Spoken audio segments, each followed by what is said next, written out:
عید الفطر قریب آتے ہی بازاروں میں رش بڑھ جاتا ہے۔ والدین کی خواہش ہوتی ہے کہ وہ اپنے بچوں کو نئے ملبوسات لے کر دیں، لیکن قیمتیں دیکھ کر انہیں خریدنے کا حوصلہ نہیں پڑتا۔ پہلے لینے آیا کرتے تھے، ایک سے زیادہ کپڑے بھی لے لیا کرتے تھے، لیکن اب ریٹ اتنا زیادہ انہوں نے کر دیا ہے کہ بس بہت مشکل سے صرف ایک ہی سوٹ لے سکتے ہیں۔ اچھی چیز بھی ہے مارکیٹ میں، لیکن بہت ایکسپینسو ہے، بجٹ کے اندر رہ کے نہیں ہم اس کو بائی کر سکتے نا۔ بمشکل ایک گز کپڑے سے بنائے گئے ان بچگانہ سوٹوں کی قیمت ہزاروں میں ہے، جس کے باعث والدین کی جیب ان کو خریدنے کی اجازت نہیں دیتی۔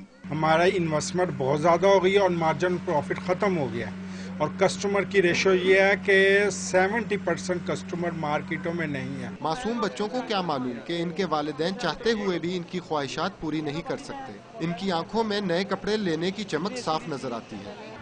عید الفطر پر نئے کپڑے اور جوتے خریدنا ہر بچے کی خواہش ہوتی ہے، لیکن آسمان سے باتیں کرتی ہوئی قیمتوں کے باعث شاید بے شمار بچے اپنی یہ خواہش پوری نہ کر سکیں۔